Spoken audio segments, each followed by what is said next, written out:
Welcome to the WedPro Podcast, the podcast for WedPros no matter their stage. We are your hosts, Katie and Roxy, and this is the WedPro Podcast. Right, grab your cuppa or your Prosecco or turn the volume up if you're on your dog walk. I know some of you listen whilst doing that because today's episode is going to fire you up in the best way possible. We are back with another Wedcon 2025 speaker episode, chatting to some of our brilliant minds who will be live on stage this November. And today, you are all in for a treat. I am joined by the incredible Michelle Jacobs, luxury wedding planner, international speaker, and founder of Elegante by Michelle J. Is that correct? Well, Elegante. Elegante. A testament to the Italian side of the weddings that I do. Oh, I can't. Oh my God, how beautiful. Yeah, tough life. Yeah. Sometimes I think you do a tough life.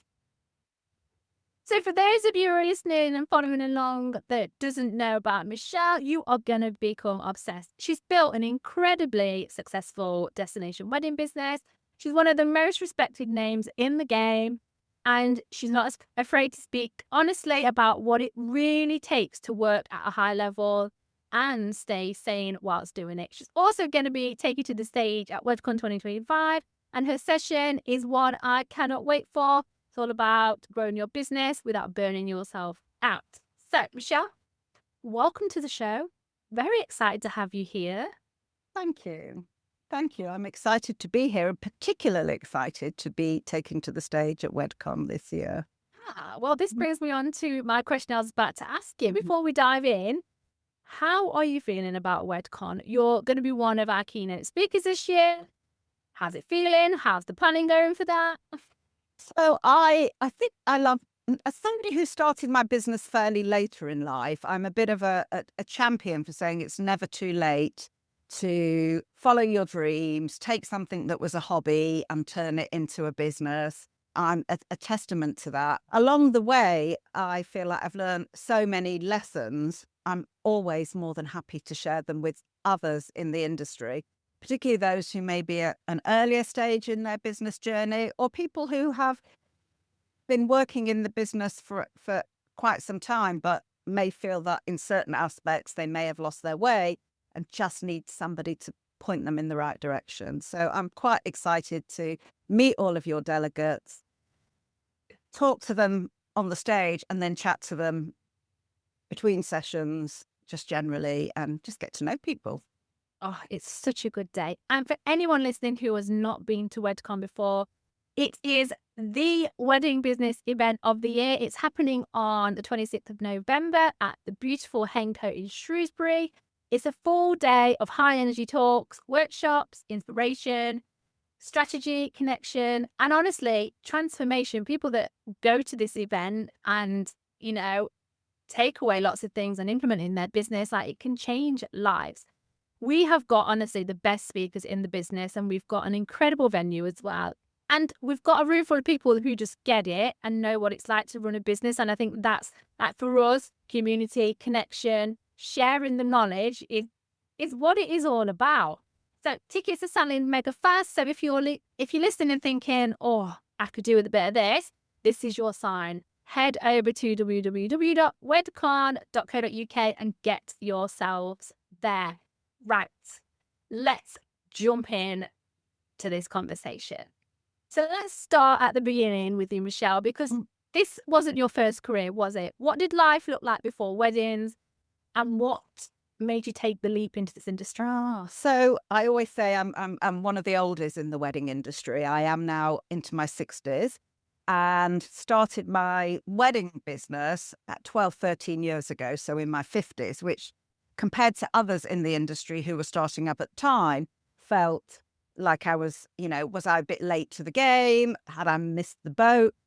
What I've learned over the years, and the reality is that my whole life has been a journey, and everything that I've done in the past has played into what I do now. Everything that you do, to coin that sort of well-oiled phrase, transferable skills, it is so true. And life experience helps you to build your confidence, the avoidance of imposter syndrome, the belief in yourself. So I started out life back in the 80s working in London for a market research company straight out of university. Very different times. You know, we didn't have the internet. We didn't even have computers. When I look back, I feel like, you know, I come from a historical period. But it's so They've learned so much, haven't they? Things have changed. so much and so quickly. And the thing is, having had to learn that meant that actually learning new skills when I started this business was something that I'd always had to do in my life. So I worked in the market research industry, had quite a successful career, worked my way up the career ladder. And then in my early 30s, I started my family. I have 3 now grown up children. And at that point, I removed myself from that world and started to work with my husband in his business. He was growing a retail business with franchises and the like. And so in those days, I was very much more of a backseat person supporting him, but it worked because it enabled me to give my time to my family. And then as they grew up, flew the nest, and I had more time to devote to myself, it was time to think about what could I do for me. And I'd always been a bit of an event hobbyist. And I know we've all had that, you know, a bride who says, I mean, we had one just recently, a bride who says, oh, I really love this experience. When the wedding's over, I'd like to become a wedding planner. And, you know, you think, well, hold on a minute, I've planned your wedding. But what I did and what really, I think really helped was I spoke to a caterer that I had worked with over the years on things like charity events and things like that. And he just said to me, come and work for me. And I worked for him for several years in-house as like an event coordinator. And it was the best thing I could ever have done because it taught me what it was like to run a wedding back of house, not be the guest at my own event, but actually be the person running it back of house, coordinating with all the suppliers, learning, you know, all the things that go on behind the scenes that you as a host or your guests never see, how to juggle multiple events all at one time, working for different clients. And it was from there that I then started to take on private clients who were looking for more of a luxury experience, and ultimately took the decision, which I'm sure many in the room at Wedcon will have done the same, to actually leave that role and set up on my own. Scary experience, but I had started already to build up a little bit of a reputation. And then I got asked to do, this is going back to 2013, to plan a wedding for a couple who weren't sure whether they wanted to get married in Italy or in the UK. They had a holiday home in Italy, so there was some connection. And stupidly at the time, I went, oh, I don't know if I can do Italy. I don't have any contacts there. I don't speak the language. I don't know the suppliers. So I actually let it go when they decided to get married in Italy. But they came back to me. I always leave the door open. You never, ever know. Just because somebody turns you down, it doesn't necessarily mean that the solution that they choose is the right one for them. And if you leave the door open, and it's happened multiple times to me, particularly once you get to the more luxury level and they struggle with the concept of your fee, because my fee matches the service that I provide. So they sometimes think they'll go for a less expensive option, but then realize they're not getting the same as what I would be offering. So people do come back to me. That first wedding came back to me. I was a little bit apprehensive about working with suppliers who maybe had, you know, relationships with local wedding planners, didn't necessarily speak the language. But I quickly learned how to navigate that, and I've never really looked back. But I worked really, really hard to build those relationships and maintain those relationships throughout Europe, and thankfully have now established a reputation. So the fact that I'm not local doesn't really come into it. So all that life experience, do you think that gave you an advantage when it came to building your own business? Yeah, I think so. I mean, I think one of the things that I said was that, you know, I worried that I'd sort of left it too late. And can you imagine if I'd started this 20 years ago?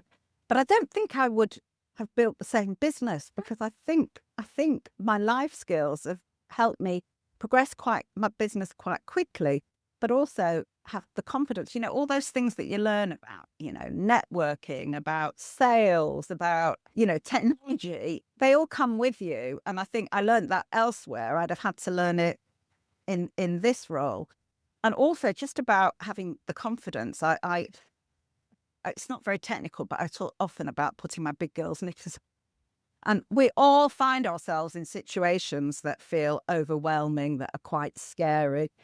But I always say the reality is, once you actually do whatever that scary thing is, nothing's ever quite as bad as you had imagined it. You've just got to put your big girls knickers on and get on with it. And it's been a mantra of mine for quite a few years now. And I think that's what's helped me get to where I am, because I don't say, ever since that first wedding that I turned down, I never say no to anything. I won't put myself in a situation where I'm winging it. So if I'm asked to do something that isn't in my skill set, I'll just bring somebody in who does have that skill set to help me deliver that. And that means that you take away all that fear of failure, because you know you've got somebody on the team who can fill that skill gap for you. I always find actually that growth comes from that place of like a little bit of uncomfortable. Yeah. My mind always likes to keep me like super duper safe, and it's like, say no, say no, say no. And I know it reacts, so like, but I feel a little bit like you, whereas my life journey, I don't think I would be the business woman I am today if I'd not been through all of the different things that have gone on in life, because it shapes you to be the person that you are today. And I have definitely seen myself grow 10 times quicker by saying yes to things. Yeah. Even if I'm quite unsure or all that feels a little bit scary, to me, I'd kind of train my mind to go, if it feels like that, Roxy, then you should give it a go, because not what if it goes wrong, what if it goes right? Like, what if it is a success? Exactly. Really helped me kind of push myself. I've never really liked public speaking. First ever Wedcon, you'd find me hiding probably.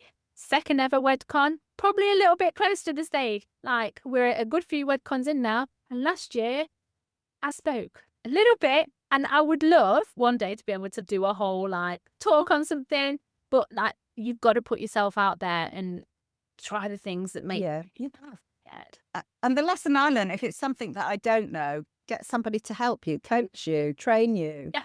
Just, the first, I'm the same. The first time I got up on a stage, I probably mumbled all over my words, forgot what I was saying, got a little bit overwhelmed by it all. Probably felt worse to you than actually the way I was perceived. Yes. And maybe it felt more authentic because of that.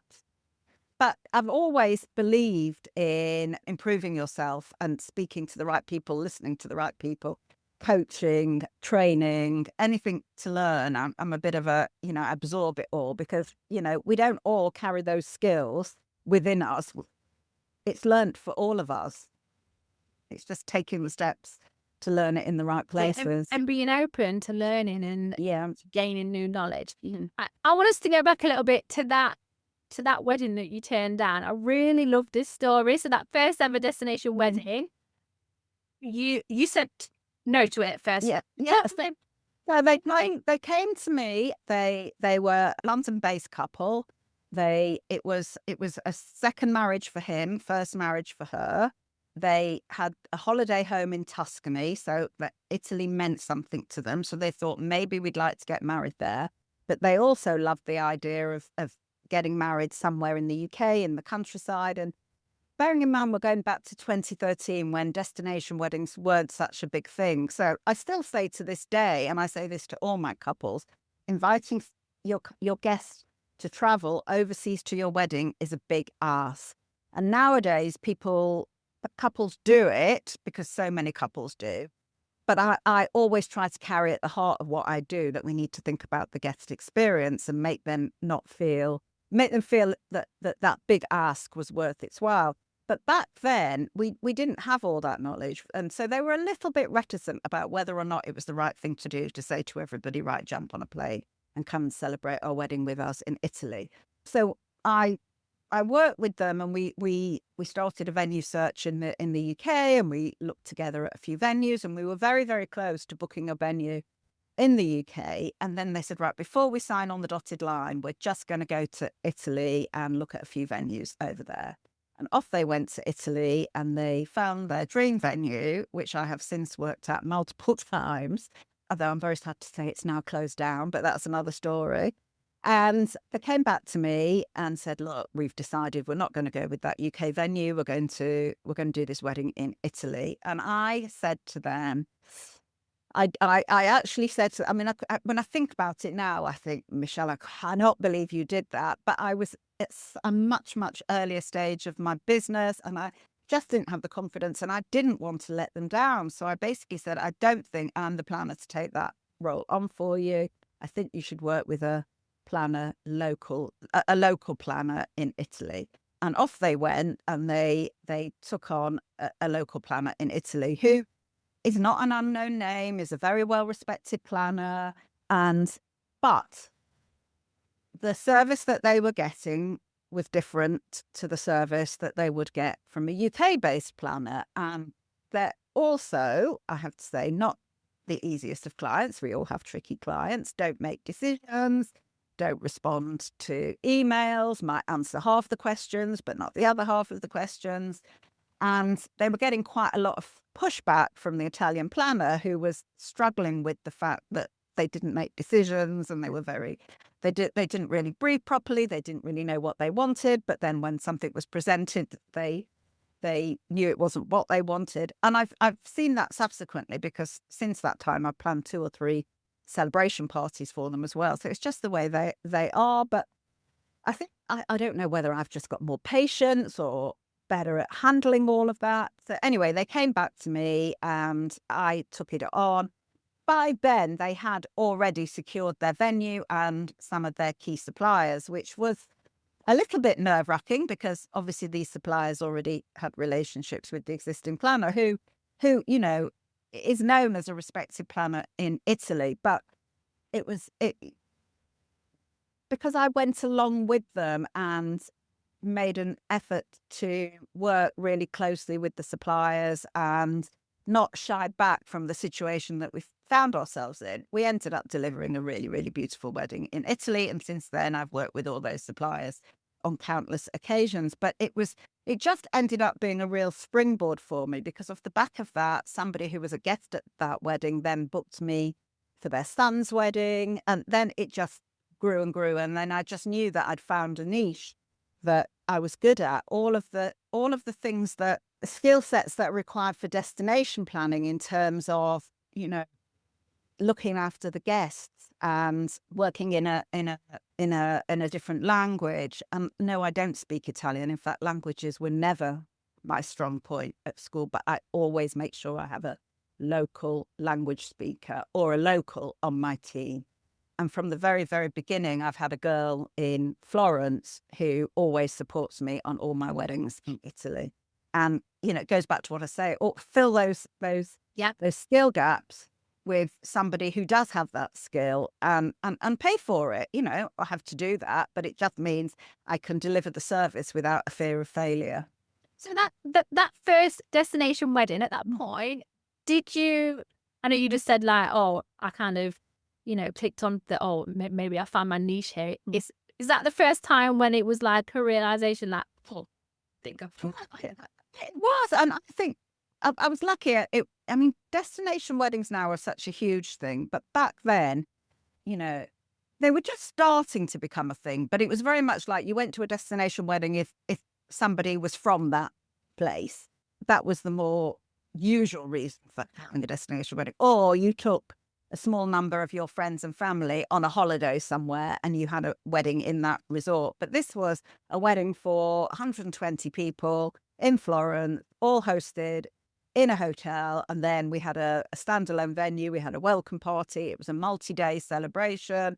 We had coaches. We flew in a band. There was so much that we had to plan that I wouldn't have to think about at a one-day UK wedding. And I realized, A, I loved it, but B, I had a particular niche for it. And one of the things that I'd been learning in my business development journey was that, we can't be all things to all people. And we need to have that ideal client, and we need to be sort of laser driven about what our superpower is. And I think for me, my superpower is destination wedding logistics. I love that. I know, and it is the thing in business that you start off thinking it's going to go one direction, and then before you know it, you're going down a different direction.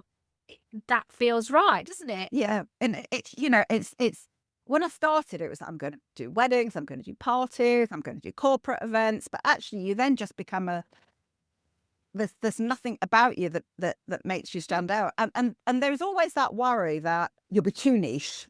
And I'm very niche because I'm also Jewish, so I'm a Jewish destination wedding planner, and most of the weddings that I plan are Jewish weddings, so that makes me very niche. But I get enough business to keep it going, and it works. Just do Jewish weddings because people find my work and love it and book me for weddings that aren't Jewish weddings. So, but I just have been going through that process of thinking, right, what is it that I want to laser focus on, and this became the thing. So when I first launched, it was very much destination weddings in Italy. And over the years, it's grown, and I now work throughout Europe. I haven't yet gone further afield. It suits me to stay in Europe, really. You're putting it out there into the universe now. That I am, because I travel so much, and it can be exhausting. But a 2 or a 2.5-hour flight to Italy or Spain or Portugal is fine. I don't know that I want to do a long haul flight, get off a plane, and then deliver a wedding. I don't know that that's me. Maybe it's because I'm 62 years old. That's a bit too much, but who knows? I'd say never. Well, that's just it. And I think, for you guys listening, it is always just worth remembering. You don't need to go after all the weddings. We just need a tiny, tiny portion of all the weddings that are out there. And exactly like we are always telling our clients, nail that ideal client, like get really specific and find your little niche. It's absolutely fine to be completely niche. Yeah, I agree. I totally agree, because then you've got something to say that nobody else is saying. And for me, when I look at the weddings that we're doing, I realize just because I put myself out there as Jewish destination wedding planner doesn't mean that we don't do weddings that aren't Jewish. And I do weddings here at home in the UK. People may see that I do those destination weddings, but they still want a bit of me, and they want me for their UK based wedding. And if it's in London, I love that, because I get to sleep in my own bed at the end of the night. Yeah, win-win. Win-win. Okay, I want to talk to you about that phrase that you mentioned a little bit ago, putting on your big girl pants. First of all, love it, live by this sort of thing as well. But where did that come from for you? Was there a particular moment in business I had to live up to it? I would say, I mean, I know that these days I come across as this really confident person, but that growing up was not me. I was always the shy child at school. I was never the one to put up my hand and answer the questions. And when it came into my business life, there are times when, when you go to these networking events and you've got to walk into a room, and I would imagine some people are thinking like that about Wedcon. They might not know anybody. They might feel a little bit scared about the fact of working into a room full of confident wedding professionals. And what I would say to them is, just do it. Put your big girls' knickers on. You'll find that we're very friendly bunch. We're a friendly bunch, guys. And along with that mantra, my other mantra is that whole community over competition. There's plenty of business for us all. And if we work together, we work to elevate the status of the industry rather than keep downgrading it. But yeah, and there's been lots of times where I've not put my big girls' knickers on. So, for example, there've been times when I've been scheduled to go to some sort of networking event, and it's come to it, and I've just not been able to do it. And I know that listening to me, people will find that really surprising. But I just think own what your insecurities are. So I'm more than happy to say that out here. But I started to realize I'd miss an event because I just wouldn't have the courage to get out of the house and go to it. And then I'd see it plastered all over Instagram and think, And get FOMO.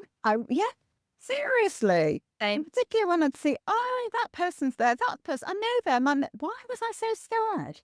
So now it's like, if I've ever got that feeling running through me, I go, Michelle, put your big girl's knickers on. And that's really where it all came from. And that, I just have to say it to myself and think, just out there and do it. Once you get there, it'll be fine. And if you're not enjoying it, you can just come home. Nobody's forcing you to stay in the room. But, 9 times out of 10, I get there and I'm the last person to leave. But so it's things like that. I've not always been the most confident people.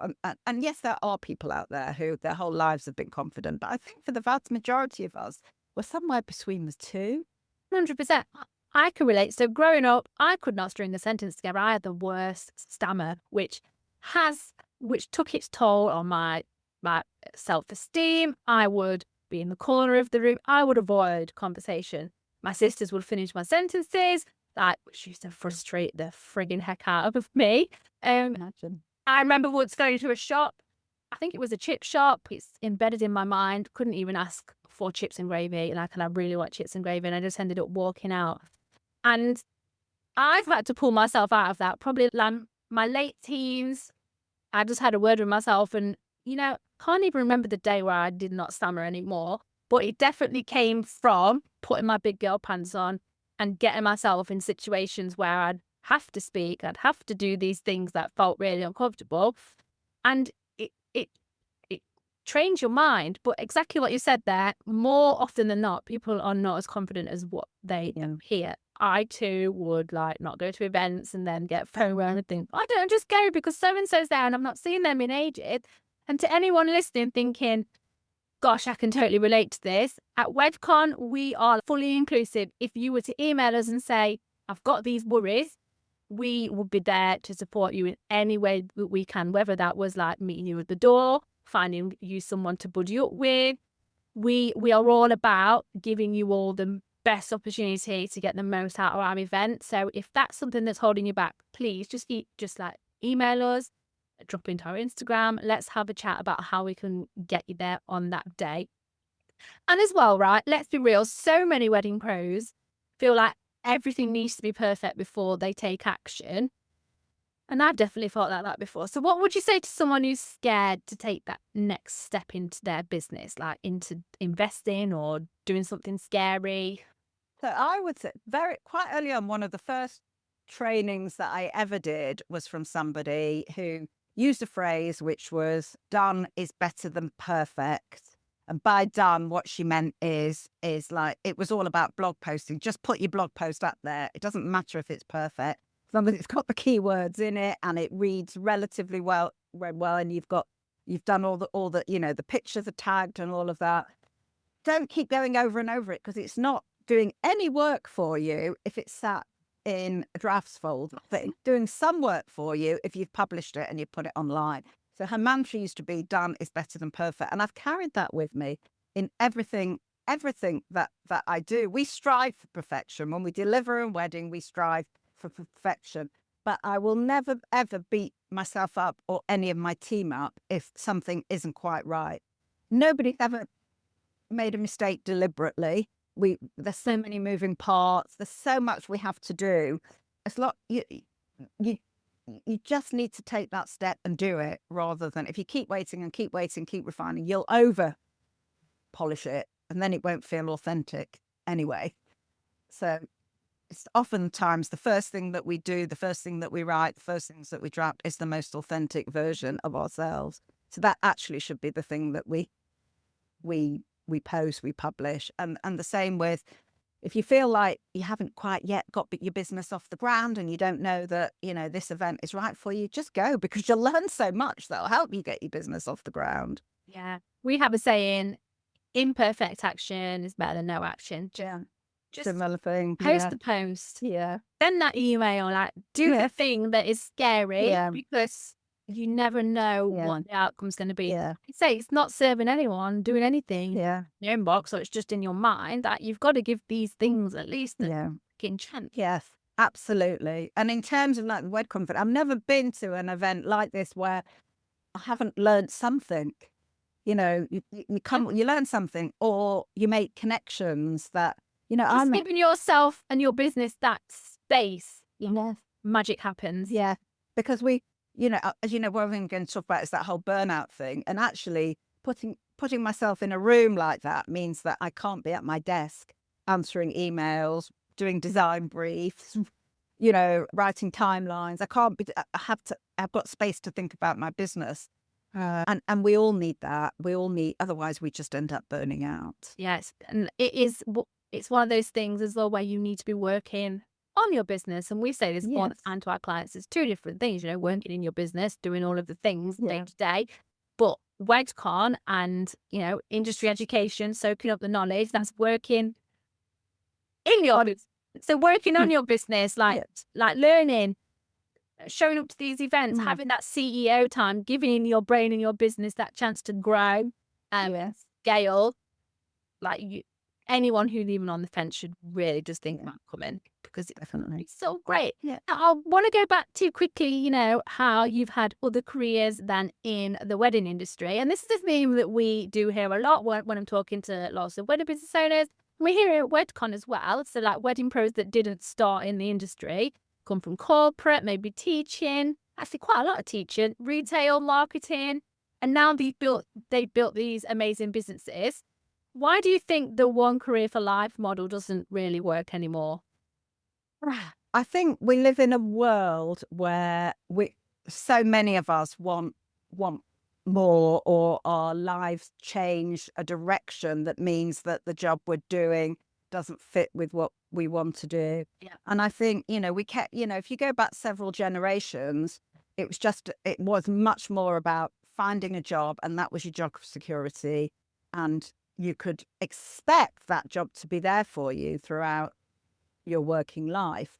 That expectation just isn't there anymore. But also what isn't there anymore is the expectation that you have to stay in that job. So, life can be tough and challenging and difficult, and sometimes you just have to make changes that suit your lifestyle at that time.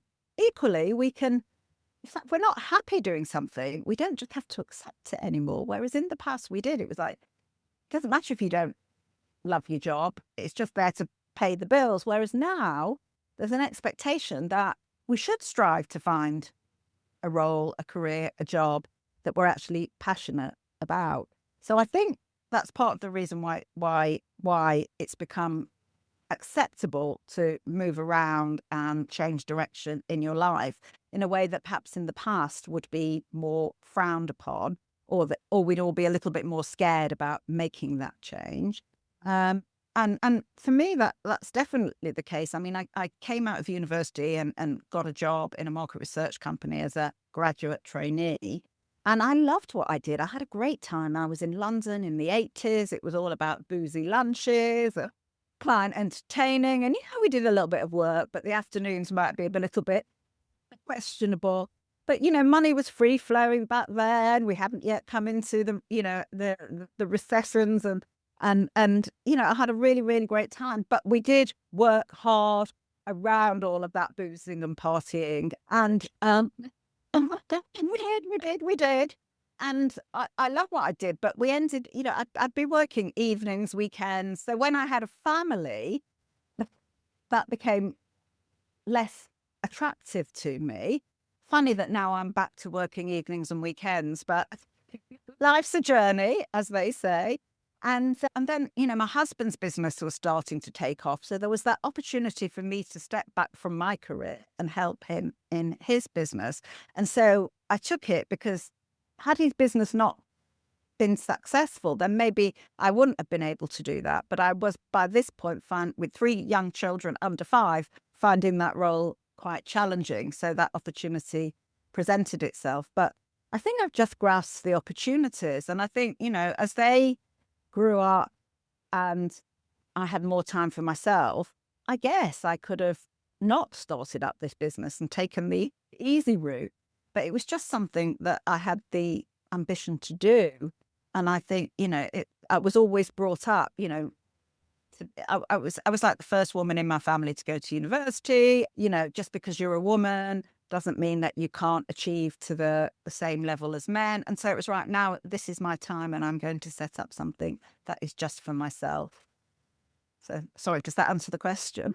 I feel like I'm Be empowering. I am the first. So in my immediate family, these guys that listen on podcasts will know that I got brought up in a family where my mum didn't work. It was never an expectation to work. Like, she didn't have the best upbringing herself. So that kind of, that continued for her life.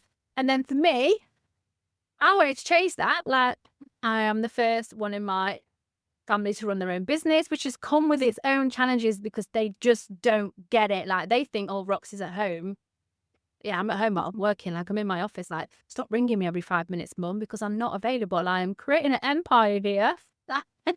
And it's like, that's really empowering. What you said about being that first, like, woman in your family. Like, I love that. I find that really empowering. And I can totally relate to that. For me, I feel really grateful that I am able to be self-employed and run a business, because my son, growing up, he got diagnosed with ASD and ADHD, and I wouldn't have been able to work a 9-to-5 job. Not a chance in this world. So I just think, like, life throws curveballs, and running your own business, I think you're able to manage those a little bit more. Yeah, I always say now I wouldn't be employable because I'm used to being my own I'm not boss.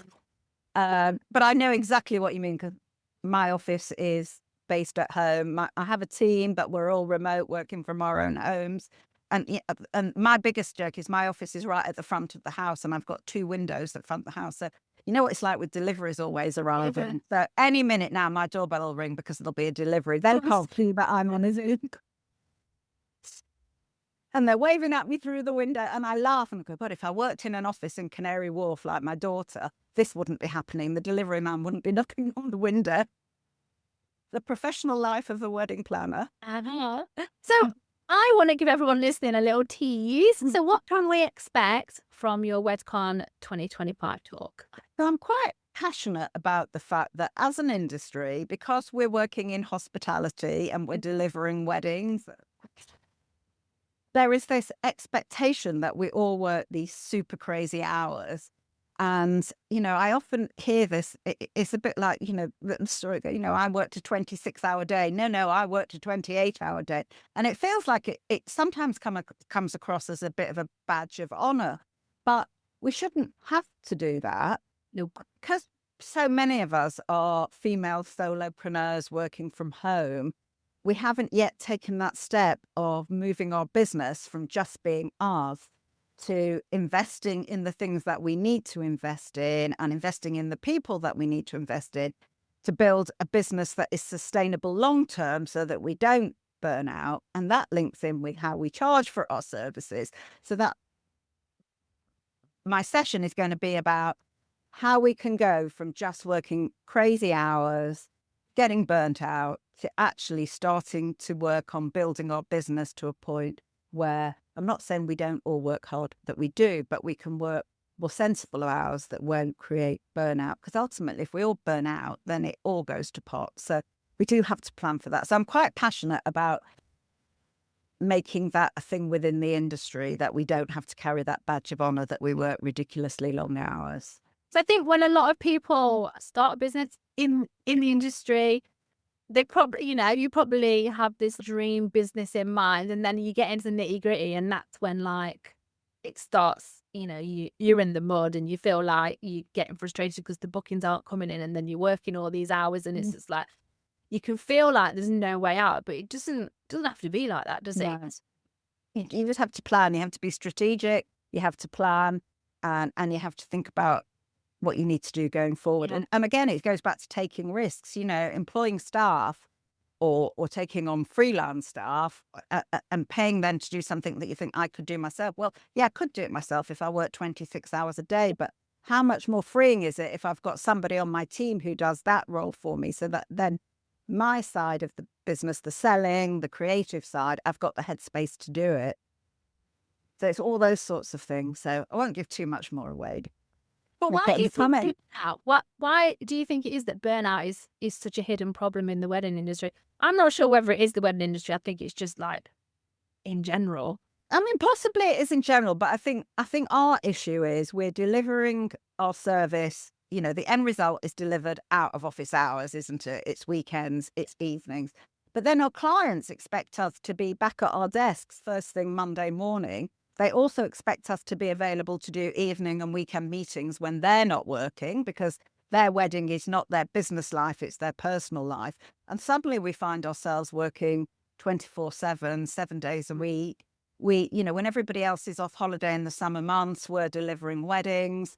And there just never seems to be a chance to take that downtime. So I agree with you. I don't think it's just weddings. I don't think it's just our industry. I think hospitality as a whole suffers that, and possibly other industries as well.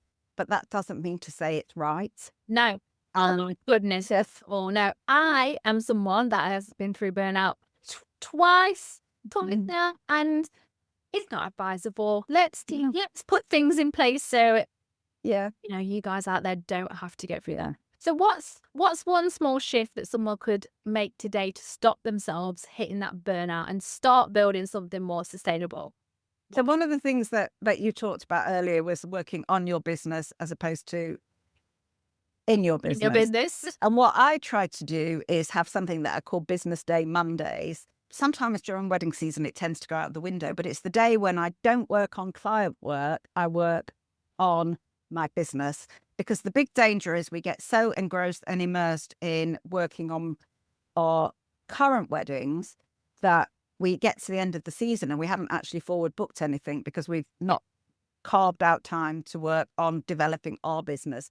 And every single business needs to grow, needs to develop. You can't just stay stagnant because then you'll go backwards. So that's what I've tried to do. I try to carve out. Sometimes it reduces to Business Day Monday mornings, but I do try to carve out that time where I'm not working on client work. Yeah, I really like that. Just that blocking that time in your diary, even if at the minute it's not a day, it's half a day or an hour, couple of days a week. Block it in there. Yeah. We call it CEO time in our business and our clients, but it's kind of the same kind of thing. Yeah. Carving out time to move your business forward and to give your brain a bit of a rest from that like admin world as well, and client work. It can be difficult. Yeah. So that's one thing. It's easy to do. Really, you guys out there can literally get your diary right now and carve out some time. Do it whilst I'm chatting this next bit. Yeah. Michelle, I could honestly talk to you all day. Every time we speak to you, we walk away feeling calmer, we're clearer, more focused. Thank you so much for being here today and sharing your story. I've loved it. Thank you for having me. So excited for your talk in Wedcon 2025. And for anyone listening, this is why Michelle's talk at Wedcon is non-negotiable. You need to be in that room on the day. So if you haven't already, go and grab your tickets now. It's happening the 26th of November at the Hencote in Shrewsbury. Just head to www.wedcon.co.uk. Book your trains, message your business bestie. This is going to be a game-changing day for you and your mindset. And if you are coming alone and you would like us to hook you up with somebody else going, we can totally do that for you. Massive thank you again, Michelle. Where can people find out more about you? So I'm on Instagram at Elegante by Michelle J. So it's elegant with an E, then BY, then Michelle J. Or my website is Elegante by Michelle J. Well, what I'll do is I'll pop those in the show notes so you guys listening can go and check Michelle out. And don't forget to follow the show and share this episode with a friend who needs a little nudge of confidence. And we will see you all at Wedcon 2025. Thanks again, Michelle. Oh, looking forward to it. And thank you, Roxy. Bye. Bye. Thanks for listening to this episode of the WedPro Podcast. Full transcripts of this episode, plus every other episode we have done, are available at www.theweddingbusinesshub.com/blogs. Thanks so much for listening. If you do have any questions about this episode or anything else at all, you can email us at info@theweddingbusinesshub.com. And if you are loving our episodes, which I know you are, make sure you hit the subscribe or follow button so you can stay updated with any new episodes that land. We look forward to seeing you on the next episode.